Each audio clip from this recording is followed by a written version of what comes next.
আমরা মাননীয় মুখ্যমন্ত্রীর সামনে আমাদের বেশ কিছু দাবি দাওয়া নিয়ে গিয়েছিলাম। তার প্রথম দাবি ছিল যে আমরা যে চাকরিটা করতাম, যেটা হাইকোর্টের প্রথমে হাইকোর্টের অর্ডারে, তারপরে সুপ্রিম কোর্টের অর্ডারে আমাদেরকে অনৈতিকভাবে আমাদেরকে বাদ দেওয়া হয়েছে, সেই চাকরিটাকে আমাদের সসম্মানে ফিরিয়ে দিতে হবে। এটাই আমাদের এক এবং দায়িত্ব। তার জন্য আপনার যা করণীয় আপনি করুন, এটা কিন্তু আমি নিজে এটাকে ওনার কাছে অনুরোধ করেছি। তারপরে আমরা দাবি রেখেছিলাম যে আমাদের লয়ার প্যানেল নিয়ে চিন্তা ভাবনা করতে, কারণ স্টেটের লয়ার প্রচণ্ড বাজে পারফরমেন্স ছিল, যার জন্য আমাদের কিন্তু অনেকটা ব্যাকফুটে চলে যেতে হয়েছিল। তৃতীয় আমাদের যে দফা ছিল, স্টেট এসএসসি বোর্ড তাদের ডেটার মধ্যে মিসম্যাচ ছিল।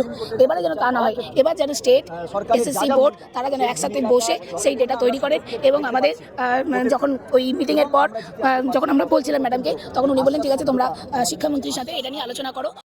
বাংলা হান্টের আরো খবর দেখতে নজর রাখুন। বাংলা খবর মানেই বাংলা হান্ট।